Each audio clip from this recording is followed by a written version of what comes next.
자, 그러면 오늘 시장 어떻게 또 이어졌는지 IBK 투자증권 박근영 부장님 모시겠습니다. 어서 오십시오. 네, 안녕하십니까? 네, 안녕하십니까. 요즘 저녁에 약속 있는 분들이 많은 것 같습니다. 네, 아무래도 지금 날씨도 날씨가 따뜻해지고 너무 좋아서. 그러니까 예. 대리운전. 바로 이렇게 또. 네. 우리 고맙습니다. 예. 네. 저녁 약속 있으시고 항상 대리운전으로 가셔야 됩니다. 네, 저는 참고로 차를 안 가지고 다닙니다. 그래도 하세요. 자전거라도 대리운전 하세요. 네. 알겠습니다. 우리 대리운전 천사 대리 꼭 저장해 놓으시고요. 요즘 진짜 여의도도 보면 뭐 저녁에 뭐 연인들 또 뭐 지인들 가족들 이렇게 나오셔갖고 예, 벚꽃. 구경하시고 예. 참 보기 좋습니다. 네. 가족들이 최고죠. 우리 증시는 어떻게 됐습니까? 네, 너무 많이 웃으시면 안 됩니다, 정프로님. 예. 자, 코스피는 9포인트 정도 상승 출발을 했습니다. 기관 외국인 양시장 현물 매도 출발하면서 지수가 좀 올라오다 보니까 이제 경계 매물을 계속 이제 아침에는 내는 분위기가 나옵니다. 외국인이 선물 매수 출발을 하긴 했습니다만 갭 상승 출발 이후에 현물 매도 규모 증가와 2차 전지 섹터 부진으로 상승폭이 축소됐습니다. 다만 이제 최근에 뭐 후공정 패키징 반도체 섹터 약진이 계속적으로 이루어지고 있고요. 여기에 따라서 시장은 방어가 됐다고 볼 수 있는데 이 금요일 미국의 PCE 물가지수 발표도 앞두고 있기 때문에 경계감이 지속되고 있는 모습입니다. 10시를 지나면서 주춤했던 2차 전지 섹터 내에서 LNF와 에코프로, 첨보 등 중심으로 재반등세가 나타났는데요. 하지만 외국인과 기관의 매도세로 반도체를 제외한 나머지 섹터들은 대체적으로 약세를 시현하는 모습이었습니다. 12시를 지나면서 외국인 포지션 변화에 따라 지수 반등세가 다시 나왔는데 이 외국인 코스피 200과 선물 매수세가 이루어졌고 코스피가 상승하는 가운데 이 중에 삼성전자와 그다음에 SK이노베이션, SK하이닉스 3개 종목만 코스피 상승의 80% 정도를 주도했다 볼 수 있습니다. 특히 SK이노베이션이 이제 주주 환원 정책 기대감으로 상승하면서 개별 기업 이슈가 긍정적으로 작용했고요. 오전 강세를 보이던 2차 전지 소재주가 LNF를 제외하고 또다시 이제 재하락세를 보였습니다. 은행권 위기 완화 우려 관련된 완화 때문에 다시금 이제 시장의 통화 정책 기대감이 정상화되는 조짐이 관측되면서 미국 국채 2년물이 다시 반등세를 기록했습니다. 여기에 따라서 장중 4.1%를 상회하는 모습까지 보이다 보니까 코스피 지수가 추가적인 상승이 상당히 좀 제한되는 모습이 나왔습니다. 원달러 환율은 개장 직후 1,307원까지 상승세를 보였지만 오후 들면서 1,297원대까지 하락세를 보였고요. 업종별로는 3월에 움직임이 부진했던 의료 정밀이 덴티움 중심으로 강세를 보였고 화학은 SK 온 연계한 주주 환원 정책 예고한 SK 이노베이션이 장중 18%대 급등세를 나타냈습니다. 메모리 반도체 업황 저점 기대감에 삼성전자, 하이닉스 상승하면서 전기전자 강세를 주도했고요. 반면 통신업이 가장 부진하면서 특히 SK텔레콤 하락세가 돋보였습니다. 비금속 광물도 수익률 하위권에 위치했는데 최근 상승 지속 부담에 포스코 케미칼이 하락했고 보험과 증권 등 금융 업종들도 대부분 부진했습니다. 다만 코스닥은 개인 순매수에 힘입어서 850선을 터치를 했고요. 업종별로는 음식료, 담배, 반도체, IT, 하드웨어 등이 강세를 보였고 테마별로는 반도체 소부장 관련주들의 강세가 뚜렷했고 반면에 이제 일반 전기전자나 오락문화, 금속은 약세를 보였습니다. 네. 자, 그러면 특히 이제 요즘 제일 뜨거워지고 있는 반도체 관련해서 좀 살펴보겠습니다. 네, K-칩스법 관련된 처리를 앞두고 또 업황 회복 기대감까지 이어지고 있고 어제 제가 이제 반도체 패키징이 왜 지금 주목을 받고 있는지는 어제 마감 시황 때 제가 KB증권 자료인가 이걸 갖고 오면서 미국 쪽에 관련된 예산이라든지 이런 부분들을 조금은 자료를 갖고 와서 설명드렸으니까 그 부분은 오늘도 이제 같이 연계해서 생각하시면 될 것 같고요. 전일 미국 증시에서 마이크론이 실적이 별로 안 좋았는데 7% 넘게 급등했고 인텔도 7.6%나 급등했습니다. 반도체 IT 섹터의 강세 영향도 역시 미쳤다 볼 수 있는데 가장 중요한 것은 이겁니다. 2023년 캐펙스 투자 금액을 기존에 75억 달러에서 70억 달러로 하향 조정했다. 그러니까 결국은 투자 금액이 이제 컷이 되는 것이죠. 그리고 이제 임직원 감면 목표 비율도 기존 10%에서 15%로 상향하면서 감원에 대한 구조조정도 이슈로 나오고 있습니다. 그래서 지금 실적 발표 이후에 컨퍼런스 콜에서 고객사들의 반도체 재고가 줄어들고 있다고 언급을 했었고요. 수급 상황이 개선 조짐을 보이고 있으며 메모리 반도체 중장기적인 낙관론을 언급했다는 게 이제 부각이 됐고 DDR5 수요가 현재 주력인 DDR4보다 많아지는 시점이 그러니까 이게 이제 지금은 DDR4가 더 많이 팔리고 있는데 네. DDR5가 DDR4보다 더 많이 팔리는 시점이 2024년 중반으로 제시를 했습니다. 이게 시장에서 생각하는 것보다 상당히 많이 빨라진 것으로 분석이 됩니다. 데이터 센터 매출도 바닥을 치고 3월에서 5월 정도에는 증가하면서 데이터 센터 고객들의 재고도 올해 연말부터는 적정 수준에 도달할 것이라고 언급한 게 시장에 이제 업황을 좀 앞당기는 그런 모습으로 분석이 된 겁니다. 더군다나 뭐 잘 아시다시피 이제 챗GPT와 같은 생성형 AI 시장 성장에 따른 메모리 반도체 시장에 대한 호황이 2025년부터 본격화될 것이다 이렇게 구체적으로 제시를 했고요. 뭐 여러 가지 부분에서는 AI 서버가 일반 서버와 비교해서 8배 이상의 디램 그리고 3배 이상의 낸드 플래시 메모리가 필요하기 때문에 25년도에는 반도체의 기록적인 해가 될 것이다 이렇게 분석을 한 것 같습니다. 네. 뭐 인텔에서도 데이터 센터 투자가 27년까지 연평균 20% 이상 급성장할 것으로 언급을 했기 때문에 반도체 바닥론에 이어서 어떤 사이클에 대한 이슈가 불거진 겁니다. 그리고 이제 오후장 4시 좀 넘어서 제가 보니까 뭐 본회의 관련해서 국회에서 국내 반도체 산업 육성을 위한 이른바 K-칩스법 관련된 부분에서 네. 본회의 통과 소식이 있는 것 같더라고요. 그래서 이 부분도 이제 기대감이 이제 선반영됐다 볼 수 있는 상황이기 때문에 K-칩스법이라는 게 이제 네. 세액 공제 같은 거 해준다는 거죠? 그렇죠. 그래서 대기업과 중견기업의 경우에는 세액 공제율이 8%에서 15%로 중소기업은 16%에서 25%로 확대되니까 투자를 좀 하게 되면 결국은 중소기업들은 상당히 조금은 좋은 환경에 놓일 수밖에 없고 그러다 보니까 이제 장비라든지 부품 이런 쪽은 상당히 좀 긍정적인 환경이 조성되고 있다 볼 수도 있겠죠. 그래서 역시나 이제 삼성전자나 하이닉스 상승세보다는 뭐 한빛반도체나 심텍, 뭐 테스나, 두산 테스나, 유니셈, 뭐 LB세미콘, 네페스, 뭐 미래반도체, SFA 반도체, 뭐 제주반도체 뭐 이런 종목들이 상당히 네네. 두각을 나타내고 있는 모습이 보이고 있는데 오늘 이제 삼성증권에서 이제 마이크론과 인텔의 주가 급등이 의미한 것에 대한 코멘트를 삼성증권에서 냈습니다. 반도체 관련된 보고서들이 막 나오는 모양이군요. 막 나오고 있습니다. 그래서 네. 지난번에 이제 김영렬 센터장님이 이제 그때 나오셨을 때도 저희가 이제 이야기가 IT 관련된 그 리포트가 굉장히 많이 쏟아지고 예. 있는 모습에 대한 환경을 말씀드리면서 결국은 이제 소재주, 2차 전지 소재가 좀 쉬어갈 때 넥스트 2차 전지가 어떤 게 움직일까에 대한 이야기가 약간 힌트가 되지 않겠느냐 이런 이야기를 저희가 나눈 기억이 있는데 이와 관련된 부분들이 역시나 이제 시장에 반영되고 있습니다. 이 메모리 반도체 업계의 감산 공조에 대한 시장의 확신이 증가되고 있기 때문에 이제 마이크론과 인텔이 급등했다는 이야기를 삼성증권에서 꺼내면서 네. 결국은 이제 재고가 고점을 지나기 시작했다는 이야기고요. 데이터 센터의 수요 성장에 대한 개선 시점이 다소 앞당겨질 수 있다는 기대감이 형성되고 있다 이야기를 합니다. 그래서 결국은 마이크론의 실적에서 추가 감산 계획을 이미 밝혔고요.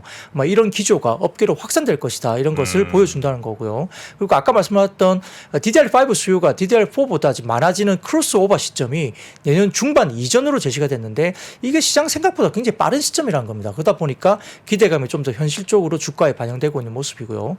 그리고 이제 인텔도 27년까지 데이터 센터의 투자가 평균 20% 초반 이상 성장할 것을 확인했기 때문에 이 반도체 사이클에 대한 중요한 좀 기점이 변곡점이 좀 형성된 것이 아니냐 이렇게 의견을 냈습니다.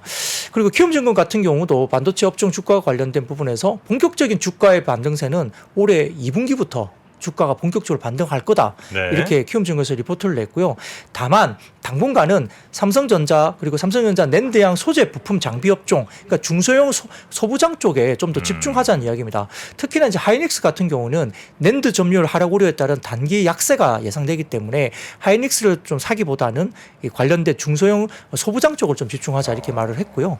여기에 따라서 이제 삼성전자의 디램 장비 증설이라든지 후발 업체들의 디램 2차 감산이 좀 가시화된 이후에 본격적으로 SK 하이닉스는 주가가 조금 늦게 움직일 거다 코멘트를 했고 그래서 반도체 소부장 중에서는 키움증권에서는 원익 IPS, 테스, 유니셈, 솔브레인, 원익 머티리얼즈, TSK 정도들을 탑픽으로 추천을 했습니다. 네. 근데 이제 한국투자증권에서도 이제 관련된 이야기가 나오는데 역시나 이제 지금은 전공정 소재나 부품 업체들의 선제적인 비중 확대 적기라고 이제 이야기를 했고요.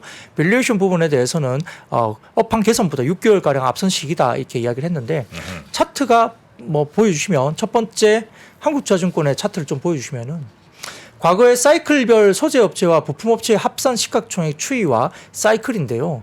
지금 그 제일 왼쪽에 보시면은 지금 소재 업체 합산 시가총액을 나타내는데 이 100으로 나타내는 숫자 왼쪽 편에 나오는 100은 각 사이클별 첫 해를 100으로 기준으로 해가지고 사이클에 대한 부분을 나타냈습니다. 그래서 음영이 나타내는 회색 부분의 구간은 2년간의 다운 사이클을 나타냈는데 이 다운 사이클이 2년 정도 있을 때 일반적으로 한 1.5년 정도 주가가 다운 사이클 구간에 먼저 선제적으로 주가를 반영하고 다운 사이클이 끝나기 전에 선제적으로 한 5개월에서 6개월 정도 후에 이제 주가가 먼저 움직인다는 거거든요. 그래서 다운 사이클 한 2년 정도 사이클이 있었는데 네. 그 사이클에 선제적으로 한 1년 5년 정도 지난 이후에 2.5년 정도 지난 이후에 선제적으로 주가가 움직였다는 것을 이제 보여주는 겁니다. 그래서 과거에 짙은 검은색은 2019년 사이클인데요. 그것도 모습이 보이고 있고 옅은 뭐 파란색으로 보이는 것도 2015년 사이클도 비슷하게 움직였고요.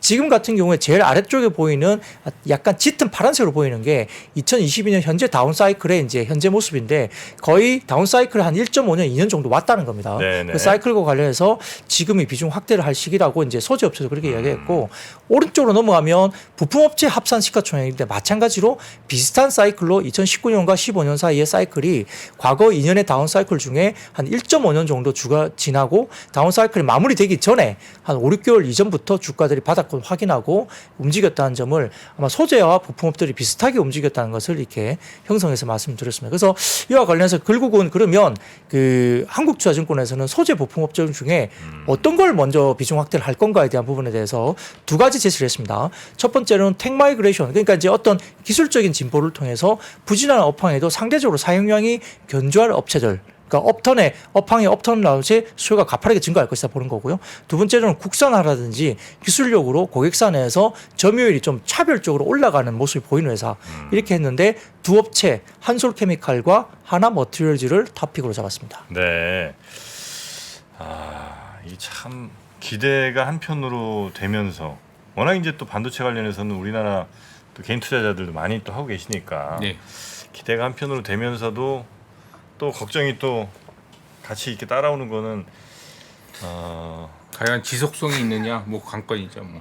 그런데 또 어쨌든 2분기, 3분기, 4분기 이 중에 분명히 이제 경기 침체는 오긴 올 텐데 네.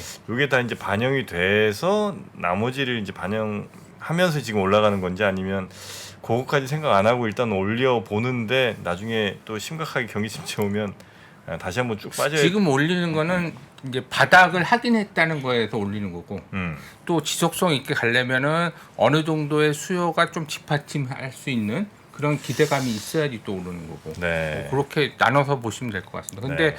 그 계속 말씀드리지만 이제 4월달, 5월달 중국 지표가 중요한 것 같습니다. 네. 어차피 반도체 수요에 가장 크게 작용하는 게 우리나라 반도체 수출이라든지 그런 게 다 중국 수요 때문에 발생하기 때문에 그런 뭐 4월이나 5월달에 데이터가 좀 잘 나오면은 수요가 좀 이제 반등하는구나 이렇게 하면서 좀 지속성 있게 오를 수 있고 만약에 그 데이터들이 별로 뭐 스마트폰 뭐 출하량 네네. 그 데이터들이 별로 안 좋게 되면은 뭐 좀 더 지켜봐야겠죠. 그렇습니까? 반도체 수출입표는 최근 두 달간 월간 단위로는 바닥권 찍고 2개월 연속 상승세를 보이고 있어서 네. 바닥에 대한 약간의 업황의 턴은 약간 기미를 보인다 볼 수 있는데 근데 이제 주가가 먼저 많이 오르고 그다음에 실적이 이제 현타가 오면 결국은 또 주가는 또 조정이 나오겠죠. 네. 그러면서 왔다 갔다 하면서 이제 계단식으로 업황의 사이클을 좀 타고 가지 않겠냐 그런 생각도 네. 듭니다.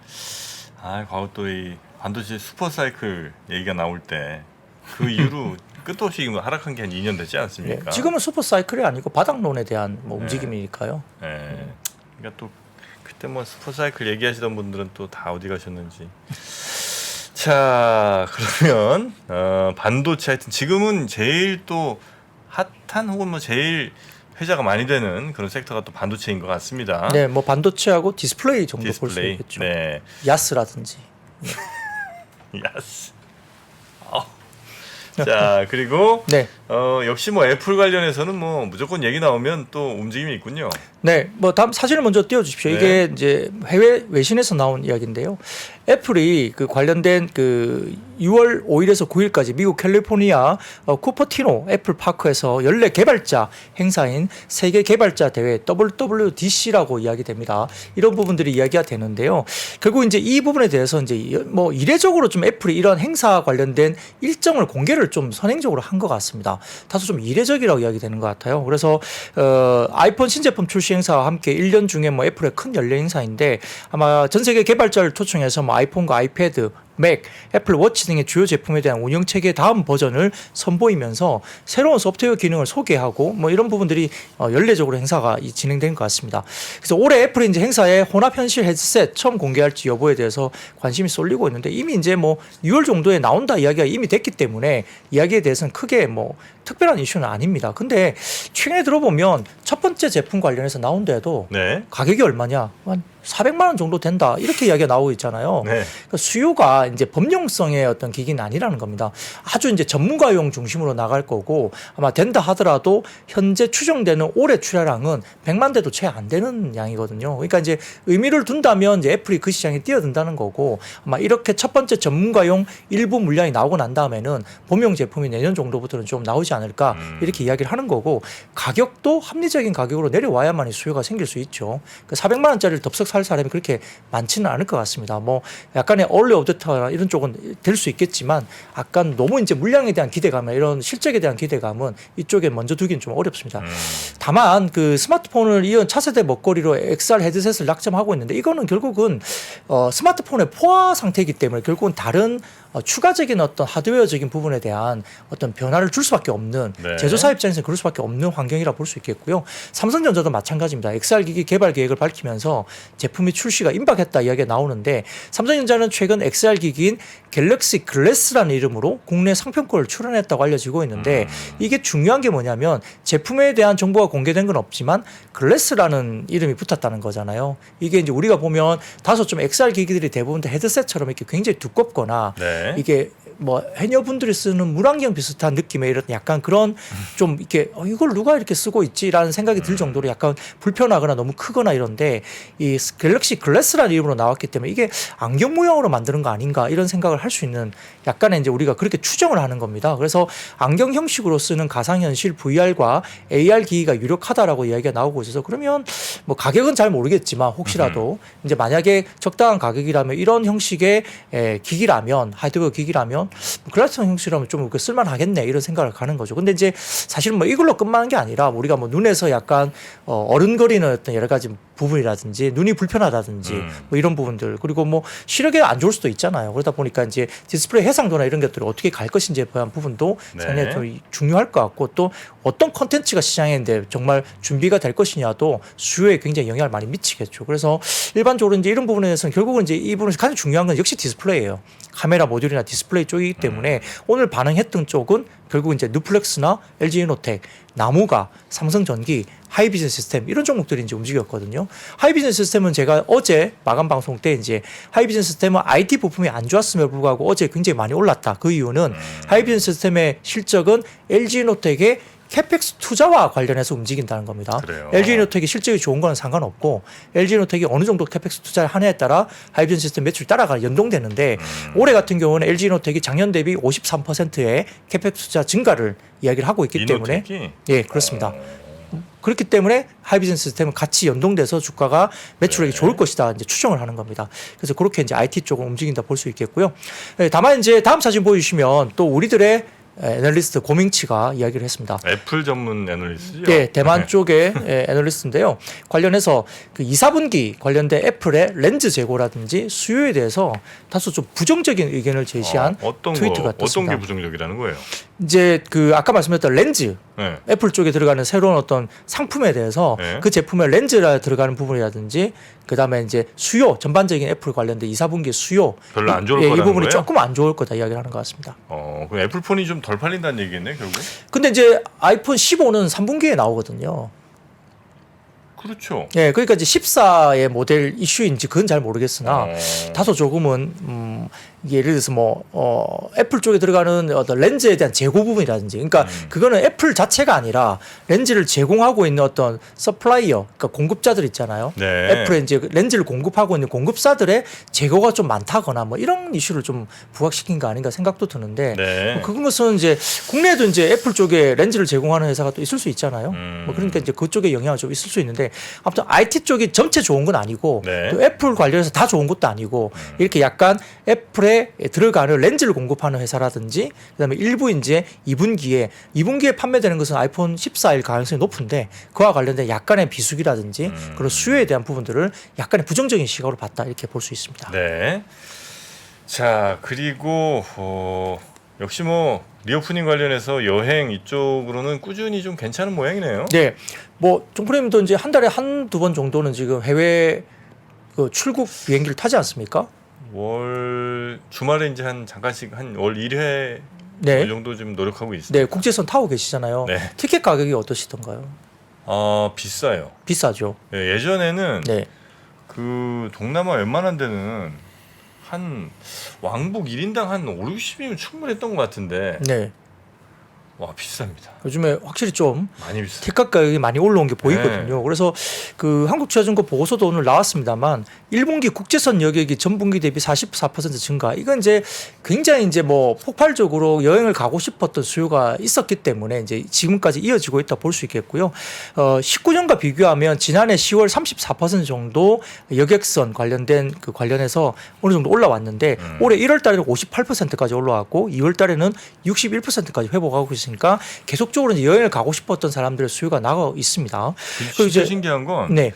제가 이제 어쨌든 금요일 저녁까지 이제 금요일 뭐 저녁 비행기를 타고 네. 갔다 이제 일요일 밤, 그러니까 월요일 새벽에 도착하는 걸로 오거든요. 네. 빈자리가 없어요. 빈자리가 없죠. 네. 네. 이유가 있습니다. 뭐예요? 네, 그걸 설명드리겠습니다. 네.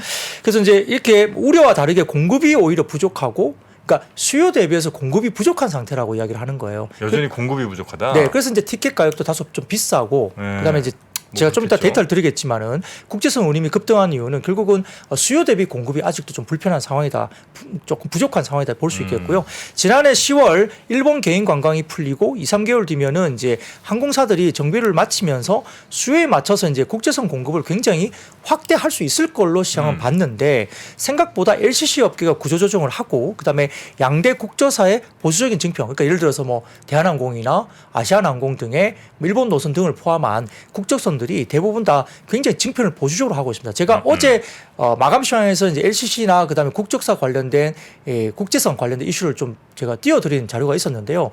아시아나항공과 대한항공 그 2019년 대비 한 50% 정도 수준밖에는 국제선 비중이 안 떴어요. 회복률이. 근데 네. 대부분 이제 LCC들은 거의 8, 90% 이상 거의 2019년 수준에 버금가는 증표를 하고 있거든요. 그러니까 국제선이 대부분 다 대한항공이나 아시아나항공이 별로 이렇게 증표를 안 한 거예요. 그러다 보니까 수요가 많이 있는데 그와 관련해서 공급이 부족한 상태인 것 같습니다. 그래서 결국은 해외 공항에 슬롯 제약도 있고요. 해외 쪽에서도 여러 가지 뭐 코로나 사태 때문에 말이 안 풀어놓은 거죠. 그러니까 슬롯도 제약되어 있기 때문에 공급이 수요를 못 따르고 있는 현실이 맞습니다. 그에 따라서 결국은 이제 티켓 가격도 비싸고 여기에 따라 1분기 운임이 팬데믹 이전 대비 20% 이상 비싸다고 합니다. 티켓 가격도. 그래서 이제 그렇게 추정하고 있는 그래요. 상황이고. 비싸더라고. 네. 여기에 따라서 이제 저비용 항공사, 그러니까 LCC 같은 경우는 1분기 사상 최대 영업이익을 달성할 걸로 보는데 이와 관련해서 이제 19년 3월부터 4년간 적자를 계속 기록하고 일부는 이제 작년에 자본 잠식이 이루어졌죠. 아마 제가 기억하기로는 작년에 자본 잠식을 유일하게 하지 않은 LCC가 제주항공이었던 기억이 있습니다. 그리고 나머지는 다 자본 잠식을 했고 뭐 증자라든지 이걸 통해서 굉장히 자본 조달 많이 했죠. 그래서 작년 12월에 이제 흑자 전환을 일부 이제 뭐 진에어라든지 뭐 제주항공도 일부 이제 흑자 전환, 분기 전환을 했고요. 중간 단계 없이 바로 1월에 역대 최대 실적이 1분기에 나온다라고 이제 이야기되고 있습니다. 그래서 아마 한국투자증권에서 이루어지면 1분기 LCC 3사의 영업이익은 컨센서스 대비 40% 이상 어닝 서프라이즈가 나올 걸로 이야기하고 있습니다. 그리고 이제 문제는 그러면 여태껏 이렇게 한 10월 달부터 많이 나갔으니까 이제 좀 뜸해지지 않겠나? 나갈 사람 많이 나갔고 또 이제 우리가 이제 방학 시즌이었잖아요. 그러니까 네. 연말 방학 시즌이 왔기 때문에 좀 뜸해지지 않겠나 이렇게 생각할 수 있는데 방학도 끝났으니까. 네, 그렇습니다. 그래서 수요 관련해서 우리가 지난 컨슈머 인사이트 쪽에서 2월 설문조사를 한 조사가 있는데요. 네.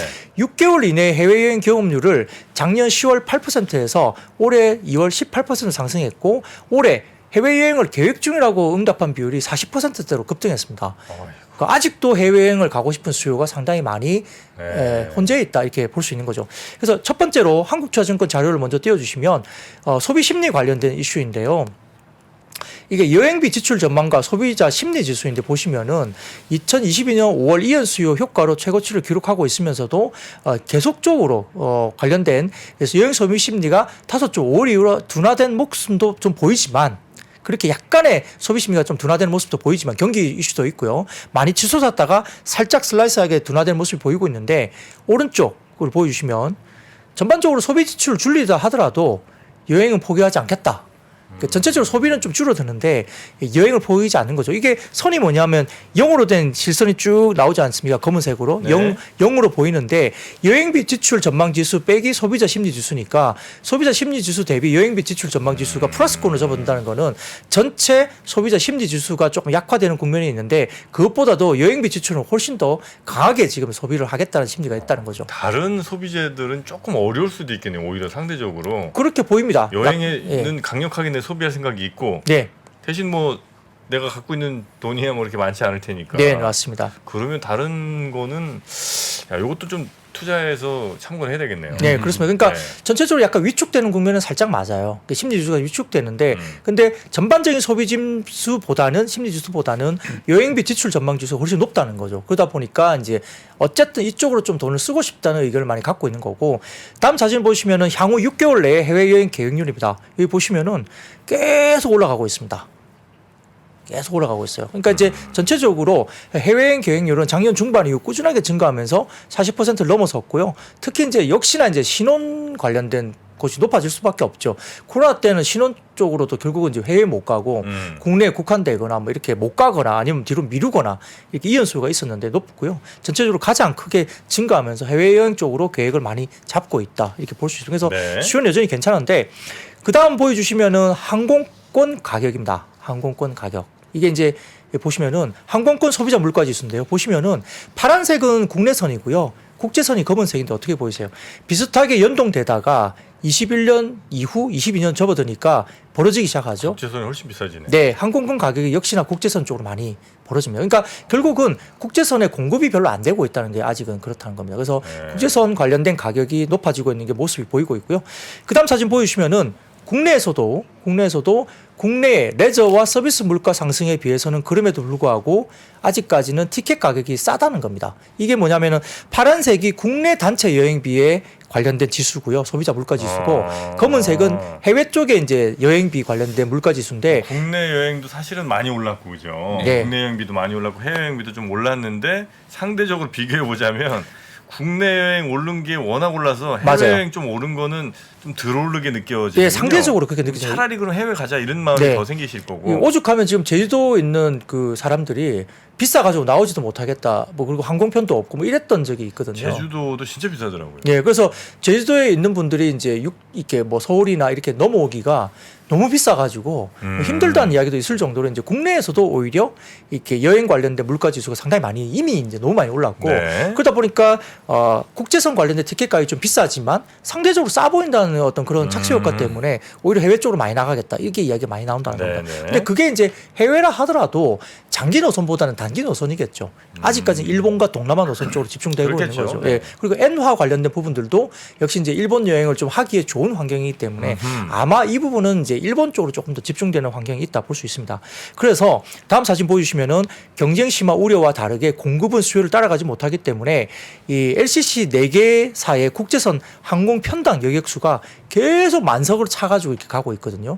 그러니까 2019년도, 20년도 코로나 이전보다 항공 편당 여객수가 더 많이 높습니다. 그만큼 이제 빈자리 없이 다닌다는 거예요. 네, 그런 것 같아요. 진짜. 네, 예. 그러다 보니까 이제 이렇게 LCC 관련된 쪽이 상당히 지금은 1분기에 좋은 환경이 되고 실적이 좋을 수밖에 없다. 이렇게 분석이 되는 겁니다. 네. 근데 이제 이렇게 되면 그러면 계속 좋을 건가 우리가 생각해야 되잖아요. 그래서 한화투자증권에서 자료를 나왔는데 다음 사진을 띄워주시죠. 이게 표가 뭐냐면 그 왼쪽 표는 제주항공입니다. 이 보시면은 빨간색이 최근에 7일 이동 평균인데요. 어떻게 보이세요? 쭉 치솟다가 빨간색 끝쪽이 약간 처지기 시작하죠. 네. 예, 이 노란색은 2019년 월별 일평균인데 왔다 갔다 하고 있고 네. 2018년 그 검은색 실선도 왔다 갔다 하지만 빨간색으로 보시면 최근에 거의 2018년 기준은 다 올라왔잖아요. 제주항공이 다 올라왔습니다. 근데 빨간색 끝이 약간 떨어지고 있잖아요. 이거 뭐예요? 그러니까 극단적으로 수요가 막 치솟다가 최근 약간 주춤해지고 있다는 지표를 나타내는 겁니다. 그러니까 최근의 지표가 결국은 7일 이동 평균이 2018년 평균치까지 이미 제주항공 올라온 거예요. 코로나 이전보다. 근데 살짝 슬로우하게 다운되고 있죠. 그리고 오른쪽으로 넘어가면 이거는 이제 진에어입니다. 진에어는 거의 최고치에 달았을 때 최근에 빨간색으로 보면 2018년 19년에 거의 그때까지 거의 다 올라왔습니다. 진에어가. 그러니까 코로나 이전보다 거의 비슷하게 다 올라왔는데 끝부분 처지는 게 좀 더 드라마틱하게 약간 처지고 있죠. 약간 수요가 이제 3월 넘어가면서 네. 살짝 좀 이제 방학 시즌도 지났고 뭐 그렇긴 하겠네요. 극성수기 지나고 약간 꺾인다는 거거든요. 근데 이제 이게 꺾일 거냐 아니면은 4, 5, 5월이 더 이제 여행가기 유지가 될 거냐는 거는 두 가지 이슈가 어제 있다 말씀드렸죠. 첫 번째로는 뭐죠? 4월 달에 벚꽃. 그러니까 일본 쪽에 벚꽃 수요가 있고 두 번째로는 5월 달에 이제 두 번에 걸친 이 연휴가 있어요. 5월 달에 이제 뭐 중첩해서 이제 연휴가 끼어 있는 게 두 번 네, 있습니다. 네. 5월 달에. 그래서 4월에 벚꽃 관련된 일본 수요와 5월 달에 아까 말씀드렸던 그 연휴가 두 번 있기 때문에 4, 5월까지 이어지는지 좀 체크를 해봐야 된다. 그러니까 형식적으로 본다면 지금 보면 굉장히 극성수기 지나고 약간 꺾이는 지표이기 때문에 그러면 일본기 실적 나올 때 어떻게 보면 LCC를 팔아야 되는 거죠. 그렇게 이제 이제 실적이 이제 극단적으로 좋아지니까 발표될 때 주가가 이제 마지막으로 생각하고 1분기 실적 발표 시즌으로 사실 주가를 팔아야 되는 건데 이제 4월, 5월 달에 이어지는지를 한번 체크는 해볼 필요는 있는데 근데 형식적으로 보면 환경적으로 봤을 때 약간 꺾이나? 이렇게 약간 갸우뚱할 수 있는 어떤 지표도 나오고 있다는 부분에서 제가 아까 너무 좋다는 말씀 앞에서 드렸기 때문에 이렇게 보면 계속 좋을 거라고 생각하는 것 같아서 다소 좀 최근의 지표를 보면 살짝 좀 이제 3월 이후는 약간 경계를 해야 되는 지표도 있다는 말씀을 드리는 겁니다. 네. 참고로 지금은 이제 아웃바운드로 분석을 많이 하셨는데 아웃바운드. 네, 인바운드 쪽도 좀 고려를 하셔야 돼요. 들어오는 거예요? 네.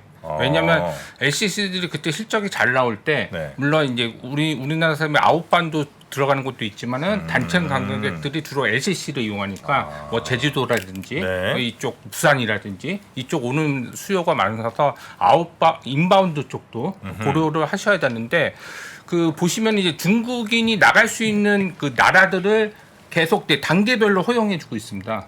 지금 자체적으로. 근데 3월 달에 이제 몇백 개 노선 됐는데 4월부터는 뭐 3,000개를 그러니까 700개, 800개에서 정확한 숫자는 모르지만은 이제 3,000개 노선까지 중국에서 이제 노선을 허용해 주고 있거든요. 그래서 그 비행기 가격이 좀 빠진다는 게 이제 그런 이제 중국에서 그 해외로 나가는 노선들을 허용해주면서 4,000개로 허용해주면서 그런 부분들이 있기 때문에 뭐 당장은 아니겠지만은 또 LCC에 대한 인바운드 수요도 좀 체크 좀 하셔야 될 것 같습니다. 이제 항공편이 공급이 많이 되면 아마 티켓 가격은 좀 빠지지 않을까 생각은 들어요. 네. 뭐 중국 쪽에서 증편이 워낙 강하게 이루어지니까 아마 일부 이제 뭐 조금 이제 아시아 쪽권에 대한 어떤 그런 증편이 아주 많이 벌어질 수밖에 없기 때문에 약간의 티켓 가격은 좀 하향 조정에 대한 이슈도 있을 수 있다 볼 수도 있습니다. 네. 자, 이렇게 항공 관련해서 좀 살펴봤고요. 그리고 어디 이번엔 또 우주로 갑니까? 네, 오늘도 역시 이제 약간의 뭐 테마성이긴 하지만 뭐 KB증권에서도 이제 리포트가 나왔었던 부분인데 역시 이 전 세계 주요 국가들의 새롭게 구축되는 우주 산업 시장 선점인과 관련된 부분에 대해서 이제 선도적인 지위 확보를 할 수밖에 없습니다. 왜냐하면 위성을 많이 쏘게 되면은 결국은 이제 선점을 하는 거잖아요. 그리고 이제 그런 것들이 결국은 이제 본인들에 대한 상당한 투자 규모나 이런 뒷받침이 돼야 되는 거기 때문에 여러 가지 뭐 스페이스X나 원웹 등의 민간 주도의 우주 경제가 활성화된다는 점인데 사진을 먼저 띄워주시면 이제 뉴스페이스와 올드스페이스의 특징 비교라고 해서 KB증권에서 이제 쉽게 이렇게 도식으로 해서 이제 표현을 했는데 올드스페이스는 결국은 이제 국가적인 목표를 위해서 장기 개발 기관과 그리고 국가 연구기관과 대기업의 개별 주체가 되고 있는 모습이고 역시 이제 정부 주도의 보수적인 어떤 그런 관리 방식이 있다 보입니다. 근데 오른쪽 보시면 역시 이제 최근에는 이게 이제 트렌드가 바뀌면서 조금 확대해 볼까요? 상업적인 목표로 올라가고 아주 이제 개발 기간도 단기이고 그다음에 저비용의 민간 사업이 주도하면서 자율 경쟁에 맡기고 혁신과 위험을 감수하고 이런 쪽으로 가는 거거든요. 그러다 보니까 기존의 대표 기업은 나사 이런 쪽이었지만 최근 들어서는 이제 뭐 스페이스X나 뭐 여러 가지 좀 민간 기업들이 대규모 자금을 가지고 이렇게 뛰어든다 볼 수 있습니다. 그러니까 양도 많아지는 거죠. 뭔가 하는 것도 많아지고 비용도 저비용과 관련된 어떤 만드는 물건들이 굉장히 많아지는 것인데요. 그리고 이제 코로나19와 우크라이나 러시아 전쟁 이후에 비대면 수요 증가나 안보, 정찰, 인터넷 보급 확산 등등을 통해서 이제 다양한 위성 통신 시장의 수요가 많아질 수밖에 없는 상황입니다. 그래서 2040년 우주 산업은 약 1조 1천억 달러, 그러니까 1365조까지 이를 거라고 보고 있으니까 시장의 성장은 확실하게 방향이 맞는 것 같습니다. 그래서 패권을 차지하기 위해서 최근에는 미국과 중국, 유럽 등의 각국들이 우주 관련 기반 산업의 예산을 확대하고 있는데 다소 러시아는 좀 처집니다. 네. 확대하는 부분도 좀 처지고 있고 미국과 중국, 유럽이 아주 각축장을 벌이고 있는 상황입니다. 그래서 다음 사진 띄워주시면 전 세계 위성 발사 수 연도별 추이인데요. 이게 2022년까지인데요. 보시면은 제일 아래쪽에 보이는 게 아마 러시아 같습니다. 러시아. 이 줄 가운데 러시아가 제일 처져 있죠. 별로 많이 못 올리고 있어요. 회색. 네, 제일 아래쪽에. 근데 위에 보시면 뭡니까? USA, 미국이 제일 많이 이제 그 선이 기하급수적으로 늘어나고 있죠. 제일 많이 뛰었습니다. 2022년도에. 그리고 그 다음에 어디죠? 유럽 쪽도 많이 두 번째로 뛰었죠. 그리고 그 다음엔 차이나 정도 될 것 같습니다. 이렇게 전반적으로 미국과 유럽, 중국이 굉장히 경쟁을 하면서 이렇게 기하급수적으로 2020년 접어들면서 굉장히 많이 위성 발사 수를 늘리고 있습니다. 네. 러시아는 좀 처지고 있는 부분이 있지만 그래서 이런 쪽에 연도별로 봤을 때는 확실히 이제 이 선에 대한 기울기가 2020년 접어들면서 위성 발사 수가 기하급수적으로 늘고 있다. 물량으로도 늘고 있다 보는 거고요. 다음 사진 보여주시면은 전 세계 소형 위성통신 수요 전망인데 2010년에서 19년 사이에는 약 205기 정도가 이제 뛰었던 상황인데요.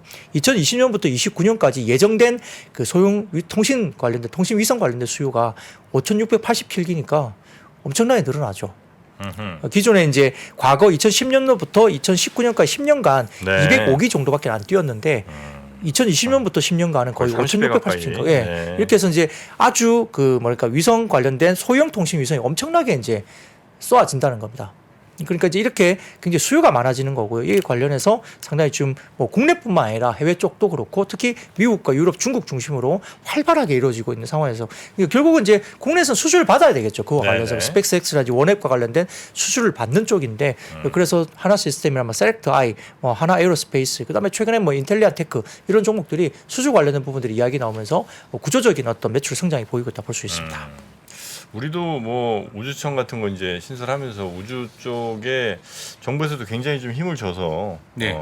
기업들을 육성시키려고 하는 것 같긴 한데 아직은 이제 규모라든지 뭐 기술력 차원에서 보면 조금은 역부족인 경우가 좀 많죠. 특히나 이제 그 안에 인공위성은 그래도 좀 많이 따라간 것 같은데 이제 발사 요거는 아직은 조금 더 갈 길이 먼 그런 상황 아닐까 싶긴 한데요. 그렇죠. 발사체가 사실은 뭐 쏘아 올리는 것의 뭐 네. 핵심인데 과거에는 이제 뭐 러시아나 뭐 이런 쪽에 기술 많이 썼다고들 저도 알고는 있거든요. 근데 그걸 이제 이제 한국이 이제 주도해서 뭔가를 해보려고 네네. 하는데 뭐 최근에 계속적으로 기술 발전하고 있고 그 기술만 된다고 하면 뭐 저희는 이제 위성 관련된 기술을 갖고 있기 때문에 충분히 열 수 있다 볼 수 있습니다. 네.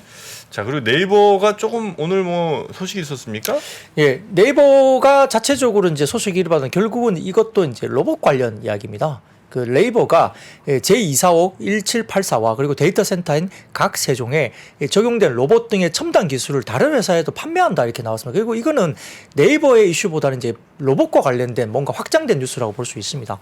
로봇 내부에 그 두뇌 역할을 하는 그래픽 저장장치 뭐 당연히 이제 GPU나 그다음에 라이다처럼 값비싸고 무거운 장비를 탑재하지 않고도 크라우드 시스템을 통해서 수백 대의 로봇을 조정할 수 있는 크라우드 기반 로봇 제어 시스템인 아크를 다른 기업 고객에게 제공한다 이렇게 밝힌 겁니다. 그러니까 이제 로봇의 어떤 대중화를 좀 이야기하는 거고요.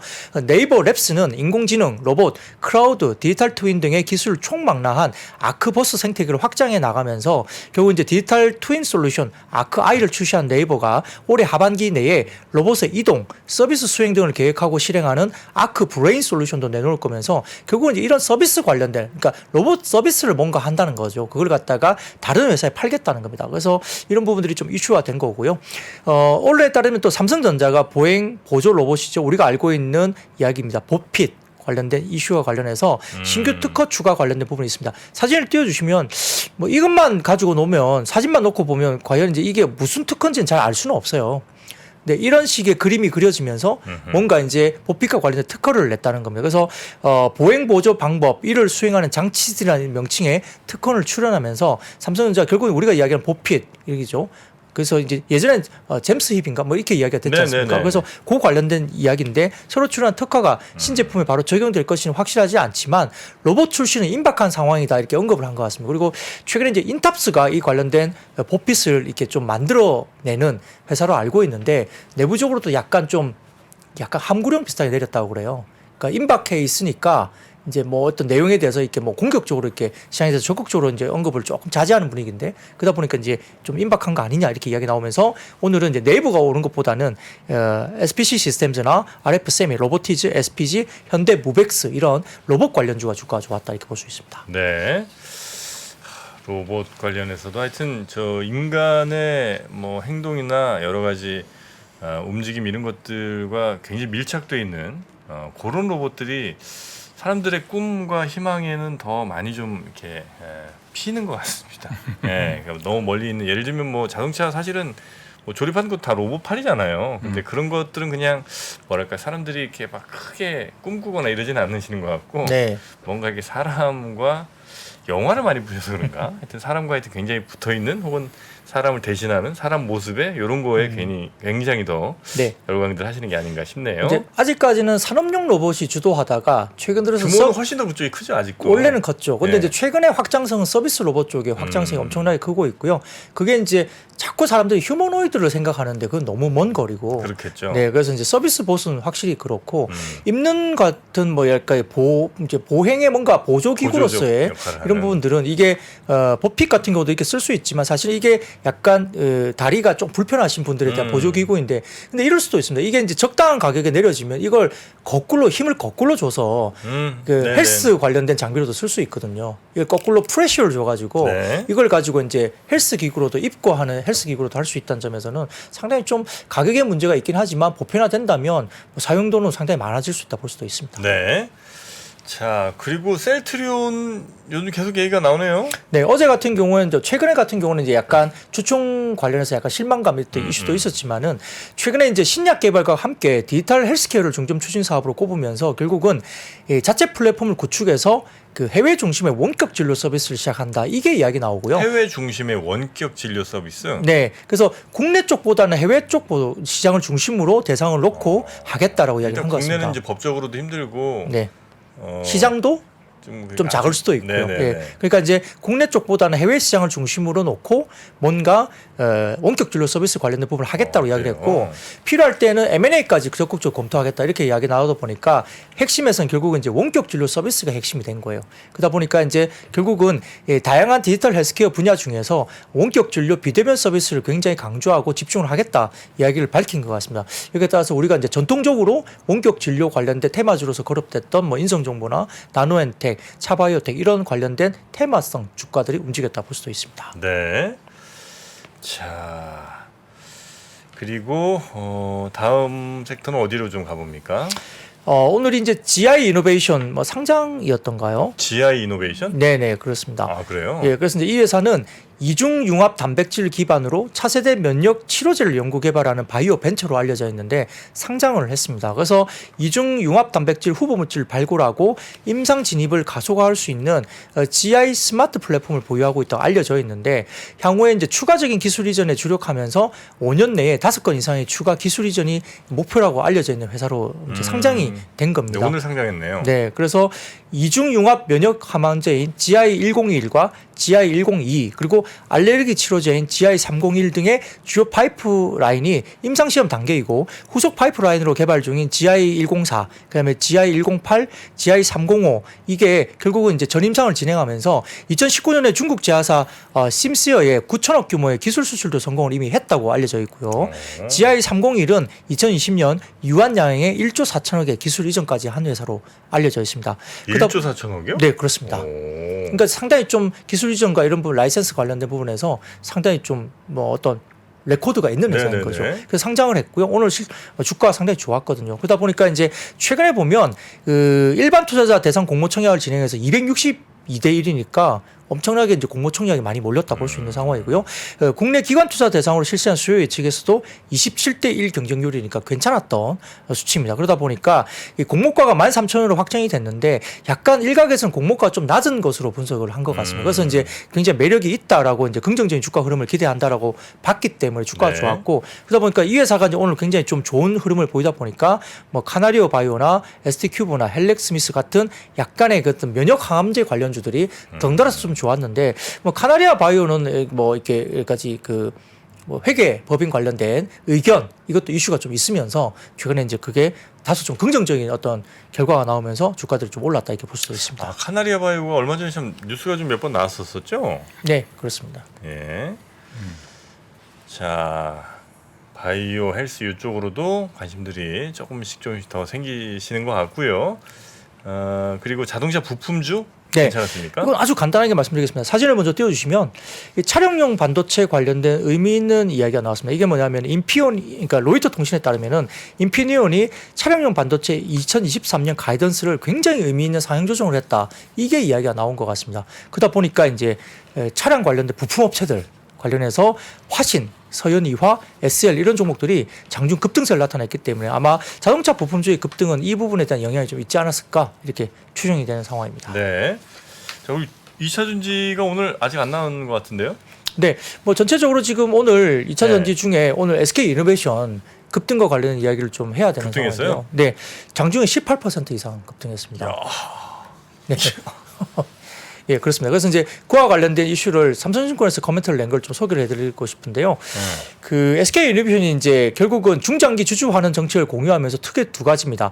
2024년에서 25년 사이에 DPS 2,000원 이상의 현금 배당을 검토한다. 이것도 이제 주주환원에 대한 강점이 있고 두 번째로는 배터리 자회사 SK온 IPO와 연계된 주주환원 방향을 검토 중인데 이 중 SK온 IPO 관련 주주환원 검토 방안이 오늘 주가의 급등세의 원인이다 이렇게 볼 수 있습니다. 그 SK온 IPO는 2025년 이후에 계획하고 있지만은 자회사의 성장 가치를 모회사가 향유하기 위한 방식을 두 가지를 공유를 했는데요. SK 이노베이션이 공개 매수를 통해서 자사주 주식을 10% 약 취득을 하고 그 대가로 SK온 주식을 지급하는 방안입니다. 그래서 SK 이노베이션이 이제 이렇게 자사주를 취득한 다음에 SK온은 주식을 바꿔준다는 이야기죠. 그러다 보니까 SK온 IPO 이후에 구주 매출 재원 활용을 특별 배당으로 간다는 건데 이게 결국은 SK온의 성장 가치를 모회사 주주에게 보전하기 위한 방향성을 내포하고 있다. 그러니까 SK온은 이제 상장을 할 건데 네네. 원래 이제 LG엔솔처럼 이렇게 하면 요걸 엄청 먹을 가능성이 매우 높으니까 네. 상장은 하되 대신 기존 주주들에게 뭘 많이 드린다는 거예요? SK온 주식으로 교부를 해준다는 거죠. SK온 주식을 준다. 네. 그러니까 SK 이노베이션의 자사주 취득과 여기에 네. 따라서 SK온 주식 교부로 가져가는 건데요. SK 이노베이션 주식을 공개 매수를 하고 그 대가로 돈을 주는 게 아니라 SK 온 주식으로 주식을 주겠다는 그건 거죠. 뭐냐면 지금 네. SK 온 주식을 SK 이노베이션이 가지고 있잖아요. 지금 네, 지분율만큼. 그럼 그 거기서 대가로 SK 온 주식을 준다는 거죠. 제가 지금 SK 이노베이션 주식을 들고 있어요. 예, 네. 들고 있어. 그럼 이제 발표하겠죠. 공개 매수한다고. 이제 이노베이션에 대해서 공개 매수합니다. 네. 그럼 발표하면은 이제 주식을 가지고 가갖고 네. 그 대가로 저 돈을 주는 게 아니라 네. SK 온 주식을 주는 바꿔준다는 거예요? 거예요. 예. 네, SK온 주식으로 바꿔준다는 거죠. 얼마에? 그게 문제입니다. 그래서 이제 핵심은 핵심은 그거죠. 핵심은 여기서 SK온 주식으로 교부해 주는 게 그 수혜 폭이 교부 받을 SK온 주식의 주당 가격에 따라 달라진다는 변수가 있는 겁니다. 근데 어쨌든 이 방식이 이제 발표가 되면서 일단은 시장에서는 긍정적으로 봤는데 네. 결국은 이 주주가치 재고의 폭이 수혜가 어떻게 될 것이냐 부분은 말씀하신 대로 SK온 주식의 주당 가격에 따라 그 수혜 폭이 달라질 수 있겠죠. 그래서 이제 지금 SK온 IPO가 이제 3년 이상 남았기 때문에 주당 가격은 추후에 확정되기 때문에 아직은 모르는 겁니다. 근데 이제 적정 주주가치 확보를 위해서는 아마 이 바꿔주는 SK온의 주가를 아마 공모 가격으로 줄 가능성도 있다라고 보는 거예요. 높은 가격이 아니고 네. IPO IPO 갈 때 공모 가격 정도 수준으로 아마 바꿔주지 않겠느냐 이런 이야기를 한 것 같습니다. 그렇게 되면 네. IPO에 대한 확정적인 참여권으로 간주할 수 있잖아요. 기존의 주주가 이노베이션 가지고 있는 주주가 SK 온에 관련된 IPO에 대한 확정적인 참여를 할 수 있는 권리를 주는 거다 볼 수 있으니까 좀 긍정적으로 본다라고 해석을 할 수도 있는 거죠. 다만 이런 상기 어떤 주주 환원 방안도 아직은 검토 중에 있고 완전히 확정적으로 뭐 또 가격도 안 정해져 있기 때문에 네네. 이건 좀 확정 여부도 좀 확인을 할 필요가 있습니다. 다만 이제 향후에 3, 4년간 자회사의 투자비 부담 요소가 큰 가운데 SK 이노베이션이 현재 제시할 수 있는 어떻게 보면 최선의 방안이죠. 최선의 방안. 그렇기 때문에 아마 그런 부분에서는 어느 정도 좀 시장에서는 이걸 이제 긍정적으로 이제 풀이를 한 거고요. 뭐 내일 갑자기 이제 이거 아니다 싶어서 또 주가가 빠질 수도 있는 겁니다. 오늘 생각해봤으면 굉장히 좋았는데 네네. 가만히 곰곰이 생각해 보니까 아직 확정된 것도 아니고 얼마에 줄지 모르니까 이게 뭐 정말 나한테 수익이 있을지 모르는 거다 하면 또 내일은 달라질 수 있습니다만 네. 오늘 어쨌든 그걸 좀 긍정적으로 봤다는 거고요. 네. 다만 이제 삼성증권의 추정 기준 IRA AMPC 관련된 보조금 이번에 이제 IRA 보조금이 있는데 네. 관련해서는 아마 10년간 최대 31조 8천억 정도로 추정이 된다고 합니다. 그러니까 이제 이것도 여러 가지 부분에서 안 하는 것보다 낫다 여러 가지 부분에서 그런 거고요. 네. LG에너지솔루션은 뭐 보조금이 46조 5천억 그리고 하나솔루션이 7조 7천억 정도 추정이 되는데 적지 않은 금액입니다. 그러다 보니까 결국은 SK이노베이션도 아마 IRA 관련된 AMPC 관련된 보조금 수혜가 구체화되면서 올해 하반기로 갈수록 펀더멘털이나 그다음에 투자 심리도 좀 회복을 할 수 있다라고 추가적인 코멘트도 냈습니다. 네. 그냥 주주들한테 좀 주면 안 되나? 그 너무 순진한 생각인 거예요? 아니 예를 들어 내가 100만 원치 갖고 있어. 근데 SK 이노베이션이 그냥 심플하게 뭐 100조짜리 회사인데 SK온 상장하면서 좀 줄어들 거 아니에요. 그러니까 그 약간 손해 보는 거 플러스 새로 상장한 거에 그 금액 정도를 해서 뭐 예를 들면 내 주식이 100만 원어치 있는데 이게 한 70만 원쯤 됐고 새로 상장한 친구에 대해서는 적어도 미니멈 30만 원. 그리고 이제 플러스 뭐 새로 상장한 거에 그 가치에 어느 정도 비율 해갖고 좀 주시면 주주분들이 뭐 좋아하시고 배당 형태로 네. 줄 수도 있죠. 뭐 그럴 수도 있을 것 같고. 근데 뭐 네. 그렇게 하지는 않겠죠. 아 그렇습니까? 아마 이제 SK온에 들어갈 만한 향후의 투자비 부담이 굉장히 지금 크겠죠. 계속 이제 SK온에 증자가 들어가야 되는데 자꾸 이제 그런 이슈들이 이제 상장할 거냐, 뭐 분할할 거냐. 그래서 제 생각은 이제 그런 것들을 조금 막을 수 있는 이제 이렇게 주주 환원 정책을 할 거니까 좀 왈가왈부하지 말고 우리 지금 증자 계속 할 거니까 그런 것들에 대해서 스무스하게 갈 수 있는 그런 배경을 좀 만드는 것 같습니다. 네. 개인적으로. 여러 방안들 좀 고민해서 주주들의 피해가 최소화될 수 있는 그런 방식으로 좀 결정이 돼야 되겠네요. 그렇죠. 뭐 SK온이 아직도 적자 구조일 걸로 보이고요. 그러니까 돈도 많이 들어가고 그러니까 이제 계속 증자니까 이제 뭔가 따로 떼서 상장하면서 자금을 쫙 당길 뭐 이런 방법을 고민할 수밖에 없는데 이제 그렇게 되면 이제 별로 안 좋아하겠죠 시장에서는. 지금 상장 네, 아니 네. 돈 들어갈 때마다 며칠 전에도 돈 투입됐거든요. 아. 그래서 들어갈 때마다 좀 안 좋은 얘기가 나오니까